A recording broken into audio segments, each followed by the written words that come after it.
श्री शिवाय नमस्तुभ्यम, हर हर महादेव, जय महाकाल। कैसे हैं आप सभी लोग। देखिए, आप सभी को पता है कि कल है श्रावण मास के महीने में पड़ने वाला बुधवार का दिन, जो कि इस बार पड़ रहा है 30 जुलाई 2025 के दिन। पूज्य गुरुजी ने कहा कि जब आपकी कोई कामना, कोई इच्छा, कोई विशेष हृदय की बात है जो आप महादेव के सामने बोल बोल करके थक गए, आपने पशुपतिनाथ व्रत किया, आपने अष्टमी करी, नवमी करी, एकादशी, प्रदोष, सब कुछ करके देख लिया, लेकिन आपकी वो इच्छा, वो कामना महादेव तक नहीं पहुंच रही है, आपका कोई कार्य है जो अटका हुआ है, घर में सुख नहीं, संपदा नहीं है, तो एक छोटा सा उपाय, बेलपत्र और ये चंदन का उपाय आज के दिन करना बिल्कुल मत भूलना।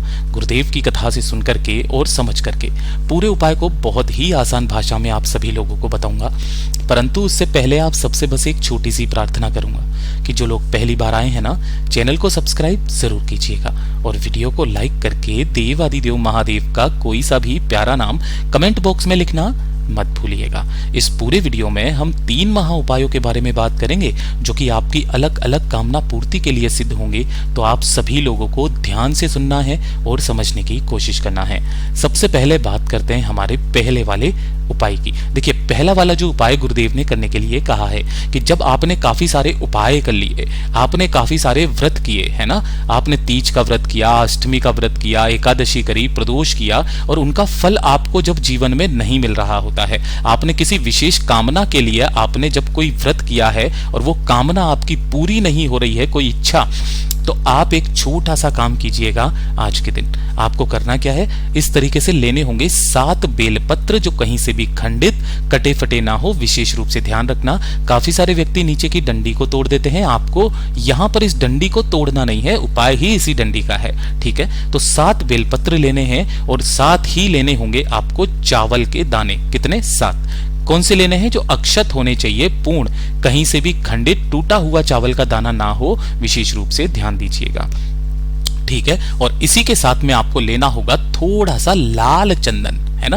विशेष रूप से ध्यान देना, लाल चंदन ही लेना है। अगर आपके पास में लाल चंदन नहीं है, मार्केट में जाते हो, कहते हो कि भैया हमें वो गुलाबी गुलाबी सा कुछ, ऐसा गुलाल सा कुछ दे देते हैं, है ना, तो आपको वो चंदन बिल्कुल भी मत लिया कीजिए, वो शिवलिंग को क्षीण करता है। मंदिर में भी जो चंदन रखा हुआ रहता है, आप मंदिर का चंदन ले लीजिए, बशर्ते जब आप उस चंदन को काम में लेते हो ना, तो इसका 1 रुपया, 2 रुपया, 5 रुपया, 10 रुपया शिवलिंग में आपको, मतलब वहां पर दान पट्टिका में जरूर समर्पित करके आना है ना। उसका मूल्य, उसका दाम आपको जरूर देना है, तभी जाकर के वो चीज आपको फलती है। और इसी के साथ में आपको चाहिए होगा 1 लोटा शुद्ध जल अपने घर का, तांबे के कलश में। तो 7 बेलपत्र, 7 चावल के दाने, 1 लोटा शुद्ध जल, और इन्हें लेकर के पहुंच जाना होगा चंदन के साथ में महादेव के मंदिर में, शिवलिंग के पास में। जैसे ही आप यहाँ पर पहुंचोगे, शिवलिंग के पीछे की तरफ आपको आसन लगा करके बैठ जाना है, जिससे आपका मुख उत्तर दिशा की तरफ में हो जाएगा। जो पूजा पाठ अर्चना आप हमेशा करते हो, पहले वो पूजा पाठ अर्चना करना। उसके पश्चात शिवलिंग को आपको अच्छे से जल से अभिषेक करा करके पूरा का पूरा स्वच्छ कर लेना है। जो भी चीज समर्पित है महादेव की शिवलिंग पर, वो हटा करके और अच्छे से धुल लेना है। शिवलिंग को बढ़िया से साफ करना है। साफ कर दोगे, सबसे पहले 1 लोटा शुद्ध जल भोलेनाथ की शिवलिंग पर समर्पित करना। श्री शिवाय नमस्तुभ्यम मंत्र का स्मरण करते हुए अपने घर का जल, अपना नाम और गोत्र बोल करके। इसका प्रमाण गुरुदेव ने बताया कि जब आप अपने घर का जल शिवलिंग पर समर्पित करते हो, बाबा को आपका पता मिलता है नाम और गोत्र बोल करके कि कौन इस उपाय को कर रहे हैं, ठीक है ना। तो इस तरीके से आपको पूरी संपूर्ण विधि से जल समर्पित कर देना है। जल समर्पित कर देने के पश्चात जो आपने यहाँ पर लाल चंदन लिया है, उस लाल चंदन को अपने दाहिने हाथ की 3 उंगलियां, कौन कौन सी उंगलियां, ध्यान रखना, ये जो 5 उंगलियां होती है, इसमें से छोटी वाली उंगली और अंगूठे को छोड़ करके जो 3 उंगलियां बची है, इन तीनों उंगलियों पर आपको उस लाल चंदन को लगाना है। और लाल चंदन को लगा करके माता अशोक सुंदरी के स्थान पर आपको अपनी कामना कहते हुए क्या बनाना है? ओम बनाना है। कहां पर? माता अशोक सुंदरी के स्थान पर आपको ओम बना देना है। और ओम बना करके जो आपने 7 बेलपत्र लिए हैं, उन 7 बेलपत्रों को एक एक करके अपनी कामना कहते हुए इसी ओम के ऊपर श्री शिवाय नमस्तुभ्यम मंत्र का स्मरण करते हुए एक एक करके इसी के ऊपर आपको समर्पित करते चले जाना है। कैसे समर्पित करोगे? डंडी रहेगी जलाधारी की तरफ, बीच वाली पत्ती का भाग रहेगा आपकी तरफ। ऐसे ही 7 के 7 बेलपत्रों को अपनी कामना कहकर के यहां पर समर्पित कर देना। समर्पित करके जो आपने 7 चावल के दाने लिए हैं, उन 7 चावल के दानों को बाबा से विनती, कामना करके, है ना, विनती और कामना करके, बाबा से निवेदन करके जब आप वहां से आप उठोगे तो शिवालय की जो चौखट है उस चौखट पर अपनी कामना कह करके इन 7 चावल के दानों को रख करके चले आ जाना। पूज्य गुरुजी ने कहा चाहे कितनी भी बड़ी कामना क्यों ना हो आपकी, पूरी जरूर होगी। पूज्य गुरुजी का बहुत अद्भुत और अचूक उपाय है, जरूर कीजिएगा। और ये दूसरे नंबर का तो उपाय आज आप सभी लोगों को करना है।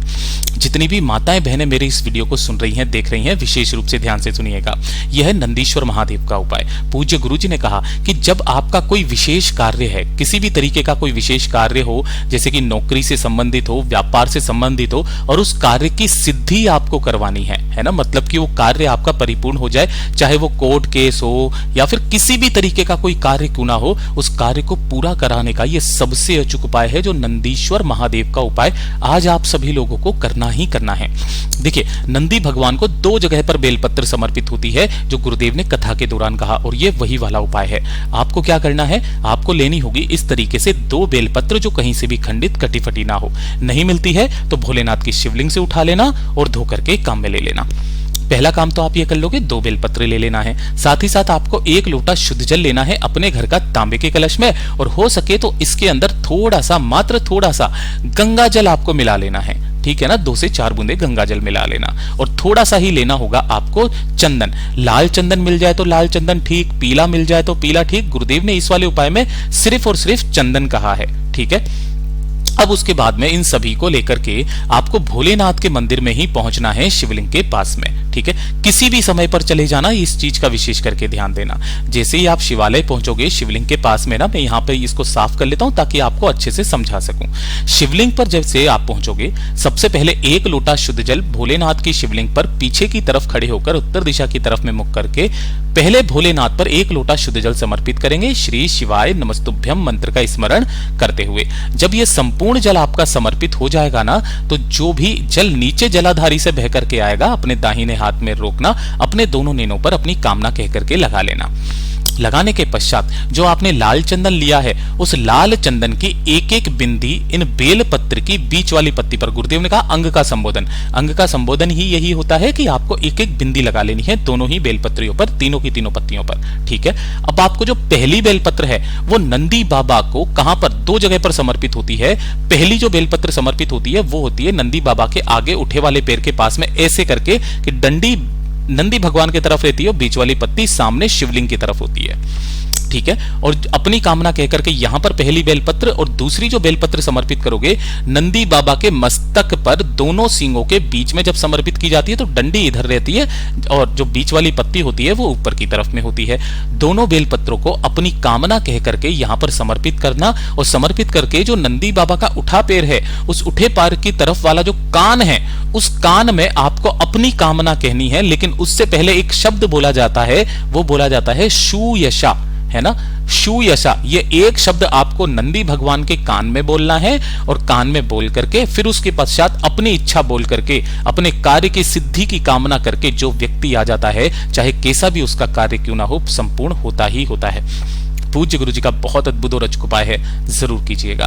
और ये तीसरे नंबर का उपाय आज आप सभी लोगों को करना है। गुरुदेव ने कहा कि जब आपके शरीर में कोई बीमारी है ना, किसी भी तरीके की कोई बीमारी है, कोई पुराना रोग है जो दूर नहीं हो रहा है, पर इस शरीर में असहनीय कष्ट होता है, असहनीय दर्द होता है, आपने सारे उपाय कर लिए, व्रत कर लिए, आपने खूब सारी दवाइयां भी खा ली, लेकिन आपका वो दर्द शरीर से, कष्ट जा ही नहीं रहा है। एक काम कीजिएगा, 1 लोटा शुद्ध जल अपने घर का लेना तांबे के कलश में, और इसके अंदर थोड़ा सा ही आपको मिलाना होगा इत्र। इस चीज का विशेष करके ध्यान देना, क्या मिलाना है इसके अंदर, थोड़ा सा इत्र मिला लेना है, ठीक है। और इत्र मिला करके इस इत्र वाले जल को लेकर के आपको भोलेनाथ के मंदिर में पहुंचना है, शिवलिंग के पास में। यहां पर आपको शिवलिंग के पीछे की तरफ खड़े होना है, जिससे आपका मुख उत्तर दिशा की तरफ में हो जाएगा। दोनों हाथों में उस जल को लेना।